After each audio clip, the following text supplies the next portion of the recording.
Deputy speaker గౌరవాన్ని పెంచాను శ్రవణ్ కుమార్ గారు. సో నేను ఎప్పుడూ కూడా ఆ సీటుకు ఉన్న గౌరవాన్ని తగ్గించను, ఎలివేటే చేస్తాను తప్ప తగ్గించను. సో మీరు పొలిటికల్గా కొన్ని డిబేట్స్లో టీవీ ఛానల్స్లో మాట్లాడుతున్నారు. Did I ever represent my party in any TV channel? Though there is no bar, again I'm telling, though there is no bar, but still ఒక విలువలు గల వ్యక్తిగా విలువలు పాటించవలసిన ఈ పదవిలో ఉన్నప్పుడు విలువలు పాటించవలసిన బాధ్యత నా మీద ఉంది. కాబట్టి నేను పార్టీని ఎప్పుడు రిప్రజెంట్ చేయలేదు. ఎప్పుడు మాట్లాడినా కూడా స్పష్టంగా చెప్పా. పివి సునీల్ కుమార్ ఇష్యూలో అతను చేయడానికి తప్పు చేశాడు, నన్ను దారుణంగా హింసించాడు, చంపే ప్రయత్నం చేశాడు, హాస్పిటల్ రికార్డులు తారుమారు చేయాలని చేశాడు. కేవలం అతని ప్రమోషన్ కోసం ఇంకెందుకోసమో చెయ్యకూడని తప్పులన్నీ అతను చేశాడు. అతని గురించి నేను మాట్లాడతాను, మాట్లాడవలసిన బాధ్యత నా మీద ఉంది. అతని మీద ఇంకా చర్యలు ఎందుకు తీసుకోవట్లేదు, ఎందుకు జాప్యం జరుగుతుంది అనేది నేను అప్పుడు మాట్లాడాను. అప్పుడు మీరు మాట్లాడారు, అప్పుడు తప్పు అనిపించారు, అప్పుడు తప్పు అనిపించలేదమ్మా. మిమ్మల్ని ఆయన ఉప ముఖ్యమంత్రి చేసిన తర్వాత మీకు తప్పు అనిపిస్తాను, ఫైన్. బట్ ఆ విషయం మీరు ఒక వీడియో కూడా ప్లే చేసి చూపెట్టారు, ఇదిగో ఇలా మాట్లాడుతున్నారని. అందులో నేను మాట్లాడిన కంటెంట్ ఏంటి? జగన్మోహన్ రెడ్డి గారు సమయం ఎక్కువ అడుగుతున్నారు, ముఖ్యమంత్రికి ఎంత సమయం ఇస్తారో నాకు అంతే సమయం ఇవ్వాలి అంటే, అది ప్రొవిజన్ ప్రకారం ఆన్ ప్రోరేటా బేసిస్ సభ్యుల సంఖ్య ప్రకారం టైం డిసైడ్ అవుతుంది. సో అది లోక్సభలో కానీ ఎక్కడైనా సరే ఇప్పటి నుంచో ఒక సాంప్రదాయం ఉంది. అంటే ఈయనప్పుడు మరి హౌస్కి రాలేదు కాబట్టి ఒకసారి తెలియాలని లేదు, అందరూ ఎమ్మెల్యే అయితేనే ఇవన్నీ రూల్స్ తెలియాలని ఏమి లేదు. కానీ మీరు రాలేదు కాబట్టి తెలియకపోవడానికి అవకాశం ఉంది. బట్ తెలియనప్పుడు తెలియనట్టు ఉండాలి. నేను మాట్లాడింది ఆ సమయం గురించి మాట్లాడా, మీరు చూపెట్టిన ఎగ్జాంపుల్లో. ఆ తర్వాత జగన్మోహన్ రెడ్డి గారు డిస్క్వాలిఫై మీరు ఎలా చేయగలరు అని కొందరు అడిగితే, ఒక డిప్యూటీ స్పీకర్గా నేను రాజ్యాంగంలోనే ఉంది కంటిన్యూస్గా పలానా సెక్షన్ ప్రకారం 60 రోజుల పాటు కంటిన్యూస్గా రాకపోతే దిస్ ప్రొవిజన్ అట్రాక్ట్స్ అనేది చెప్పటం నా ఉద్దేశం. అలాగే ఆయన ప్రతిపక్ష హోదా నాకు ఇవ్వట్లేదు అని అన్నప్పుడు నేను చాలా స్పష్టంగా చెప్పి అది కూడా చూపెట్టాను. మీరు ఢిల్లీలో ముగ్గురు వచ్చినా సరే ఆయన ఇచ్చారు, అదే ఆ డిస్క్రిప్షన్ తీసుకుని ఇచ్చారు. But there is a custom when there is no statute clearly which has defined the provision. So అక్కడ ఒక కస్టమరీ ప్రకారం వెళ్ళాలి. ఎప్పుడు కూడా గతంలో కూడా ఆంధ్రప్రదేశ్లో ఎన్టీ రామారావు గారు అప్రతిహత మెజార్టీ 94లో వచ్చినప్పుడు కూడా అక్కడ ప్రతిపక్ష నాయకుడు హోదా ఇవ్వలేదు. సో 2014లో కాంగ్రెస్ పార్టీకి తక్కువ సీట్లు వచ్చినప్పుడు ఇవ్వలేదు, ప్రతిపక్ష నాయకుడు హోదా ఇవ్వలేదు. పార్లమెంట్లో ఎప్పుడూ ఇవ్వలేదు. ఇప్పుడు గుజరాత్లో నడుస్తుంది, అక్కడ కూడా 10% లేదు, అక్కడ కూడా ప్రతిపక్ష నాయకుడు హోదా ఇవ్వలేదు అని ఆ ప్రొవిజన్ గురించి చెప్పడం నా బాధ్యత. సో డిప్యూటీ స్పీకర్ నీకు రూల్స్ తెలియదా, అతనికే రూల్స్ చెప్తావా? ఏ హక్కు ఉంది అతనికి రూల్స్ చెప్పడానికి? సర్వీస్ రూల్స్ ఉన్నాయా? కాంట్రాక్ట్ రూల్స్ ఉన్నాయి, ఆ కాంట్రాక్ట్ రూల్స్ ఉన్నాయని చెప్పాను. ఏ హక్కు ఉందని యు ఆర్ క్వశ్చనింగ్ మీ? మీరు ఏదో పార్టీ పెట్టుకున్నారు, మీరే అంటూ ఉంటారు ఏదో చిన్న పార్టీ పెట్టుకున్నారని. సో తలుచుకుంటే ఏమన్నా అసలు తిరగలరా అన్నారు. మీకున్న బలం తెలుసు. మంగళగిరిలో మీరు పోటీ చేశారు, మంగళగిరిలో మీకు 451 మంది ఉన్నారు మీకు మద్దతుగా. అలా చూసుకుంటే రాష్ట్రం మొత్తం ఒకవేళ మీకు 175 సీట్లలో మీరు పోటీ చేసిన అత్యధిక పాపులేషన్ ఉన్న మంగళగిరిలో వచ్చిన ఓట్లు మీకు అన్ని చోట్ల వచ్చినా కూడా నాకు వచ్చినంత మెజారిటీ కూడా ఆ 400 చొప్పులు లెక్కెట్టుకుంటే మీకు లేదు. సరే అయినా మీరేదో చేసేయగలరని మీరు అనుకుంటున్నారు, చేయండి. చేసేది ఆపం, పర్వాలేదు, ట్రై చేద్దాం. బట్ ఇలా మీకు చాలా గౌరవం ఇచ్చారు, మీరు కూడా చెప్పారు అది. మరి ఎందుకని ఇలా నన్ను దారుణంగా చిత్రహింసలకు గురి చేసిన ఒక వ్యక్తి అదుపు తప్పి ప్రవర్తిస్తూ ఉంటే, కావాలంటే రాజీనామా చేసి రాజకీయాలు చేసుకోవచ్చు, ఇలాగా సర్వీసులో ఉండగా సర్వీస్ రూల్స్ వైలేట్ చేసి నాకు ఏదో సినిమాలో ప్రకాష్ రాజ్ అన్నట్టుగా బ్రిటిష్ వాడు మనకి చర్చ ఇచ్చాడు, అది ఇచ్చాడు, ఇది ఇచ్చాడు అని మాట్లాడితే, మతం గురించి మాట్లాడితే, ఎందుకు సర్వీస్లో ఉన్న వ్యక్తికి మతాల గురించి అని మాట్లాడా? తప్పు అనిపించిందా? ఏముంది అందులో తప్పు? సో పైగా మళ్ళీ ఇది ప్రశ్న. సరే, ఇంకొక దానికి కూడా మరి సమాధానం చెప్పాలి. జోసెఫ్, కోలా జోసెఫ్, మీరు దాని గురించి కూడా చాలా స్పష్టంగా చెప్పారు.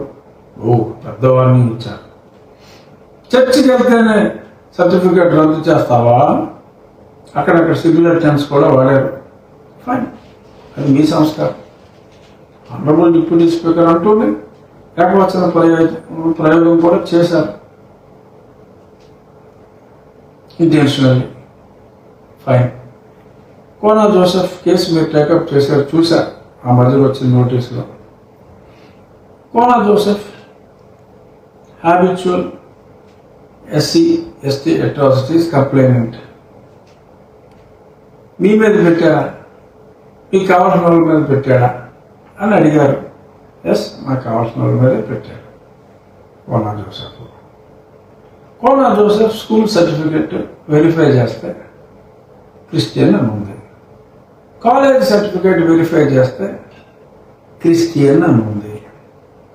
అలా తల్లిదండ్రుల్ని క్రిస్టియన్ శ్మశాన వాడికలో పూడ్చిపెడితే క్రిస్టియన్స్ అయిపోతారా అని అడిగారు. ఏమవుతారు? ముస్లిమ్స్ అవుతారా? హిందూస్ అవుతారా? శ్రవణ్ కుమార్ గారు, క్రిస్టియన్ శ్మశాన వాటికలో పూడ్చిపెట్టి సిలువ వేసి సమాధి కడితే క్రిస్టియన్ కాడా? హిందూ అవుతాడా? ముసల్మాన్ అవుతాడా? వాడండి.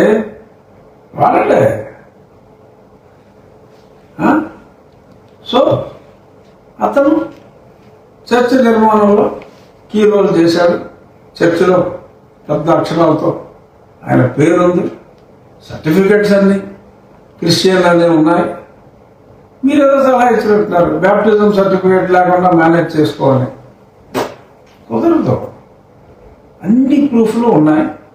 ఎస్, ఈ సర్టిఫికేట్ హ్యాడ్ బీన్ క్యాన్సిల్. మీరు మీ ప్రయత్నం మీరు చేసుకుంటున్నారు, కోర్టులో మీ ప్రయత్నం మీరు చేసుకుంటున్నారు, చేసుకోండి. మీరు ప్రూవ్ చేయండి, అతను క్రిస్టియన్ కాదు అని ప్రూవ్ చేయండి. క్రిస్టియన్ శ్మశాన వాటికలో పూడ్చిపెట్టినంత మాత్రాన క్రిస్టియన్ అవ్వాలని ఎక్కడుందో? ఏదో జడ్జిమెంట్లు తీశారు కదా 1969 ఏదో జడ్జిమెంట్లు, లేటెస్ట్ జడ్జిమెంట్లు నా దగ్గర ఉన్నాయి. అవన్నీ చదివి ఇప్పుడు వినిపించే ఓపిక లేదు నాకు. బ్రీఫ్గా సమాధానం చెప్తున్నాను. Yes, it's very clear. రాజ్యాంగంలో అంబేద్కర్ గారు, మీరు మాట్లాడుతున్నప్పుడు వెనకాల ఫోటో ఉంది కదా, నేను ఫోటో వెనకాల పెట్టుకోకపోయినా అంబేద్కర్ గారు అంటే మీకన్నా ఎక్కువ గౌరవం మాకుంది. అంబేద్కర్ అందరూ వాడు. అంబేద్కర్ సూట్ వేసుకున్నంత మాత్రమే అందరూ అంబేద్కర్లు అయిపోరు. అంబేద్కర్ గారి భావాలను గౌరవిస్తాం మేము, మీరు డ్రెస్సులు కూడా గౌరవిస్తారు. Fine, good. ఇప్పుడు చాలా స్పష్టంగా మతం మారితే రిజర్వేషన్స్ వర్తించవు. బ్యాప్టైజ్ అయితేనే అని రాజ్యాంగంలో రాశారా? మతం మారితే అనే ఉంది. ఓకే, మీ పారామీటర్స్ మీకు ఉండొచ్చు. సో ఒరిజినల్ సర్టిఫికేట్ క్రిస్టియన్ అని ఉంది.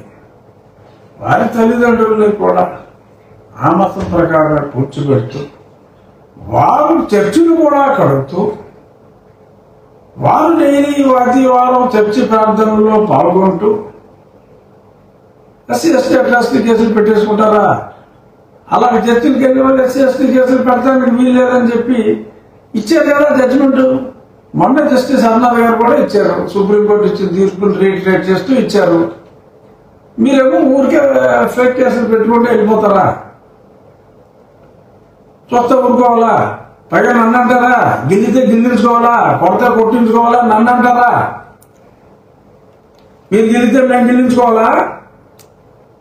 అర్హత లేని వ్యక్తులు కూడా ఎస్సీ ఎస్టీ అట్రాసిటీ కేసు పెడితే కొట్టించుకోవాలా? అది మిస్టర్ గారు.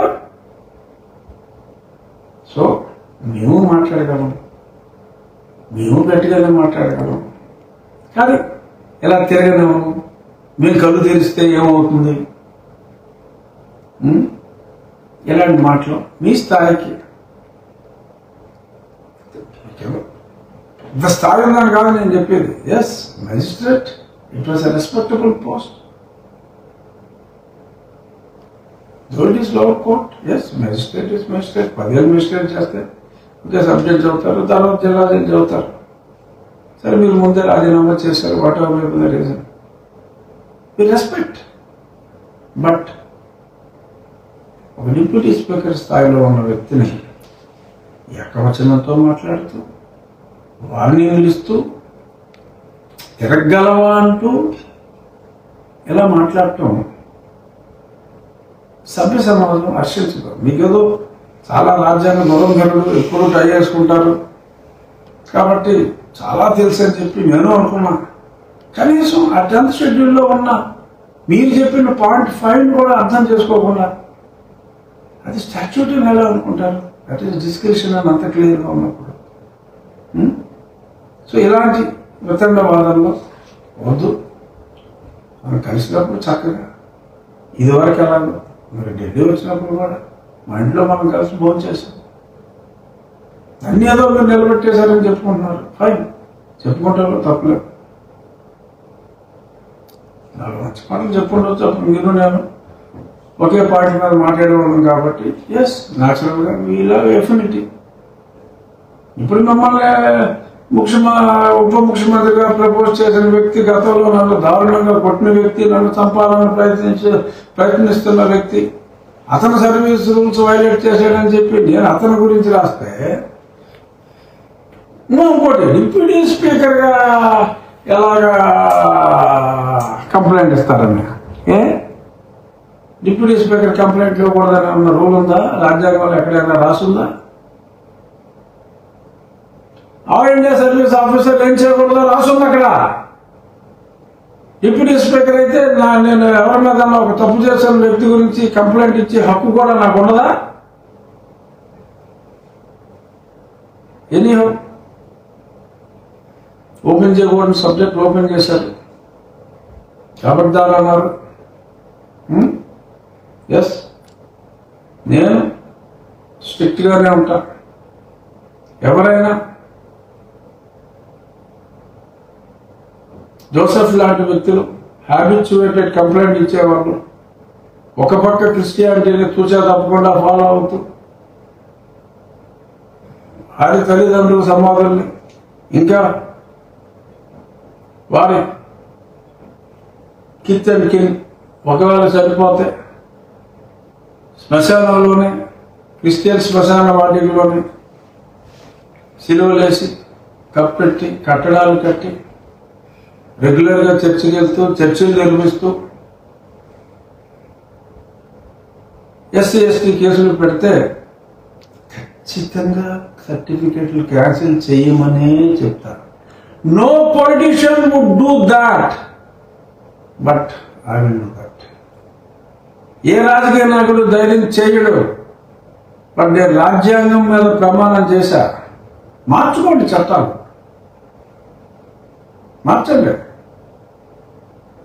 మతం మారినప్పటికీ కూడా కులం అదే ఉంటుంది అని మార్చండి. అంబేద్కర్ గారు ఆయన రాజ్యాంగ నిర్మాతగా ఉన్నప్పుడు, ఆ 12 మెంబర్ కమిటీకి ఆయన చైర్మన్ కింద ఉన్నప్పుడు, మరి అప్పుడు ఆయన నాయకత్వంలో వచ్చిన రాజ్యాంగంలో ఉంది మతం మార్పు ఇదని.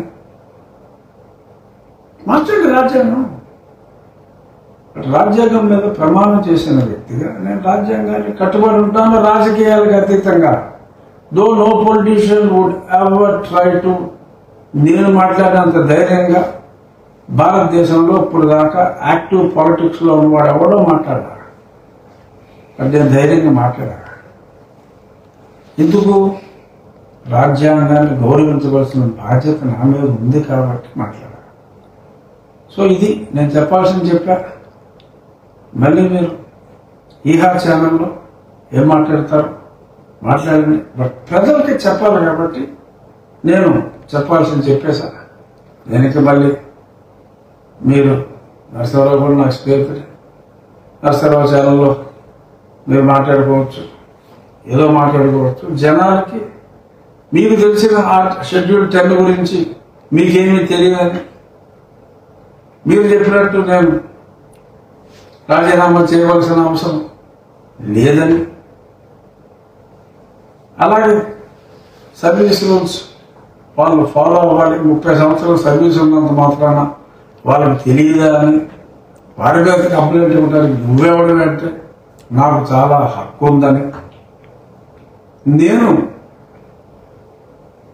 a political as long as I am on that seat in the assembly, నానా నియోజకవర్గాల్లో చేయడానికి ఎటువంటి అభ్యంతరం రాజ్యాంగం ప్రకారం లేదు. బట్ అయినా నేను మోరల్స్ కి కట్టుబడి ఉన్నానని స్పష్టంగా తెలియజేయటమే నా ఈ సమావేశం ఉద్దేశ్యం.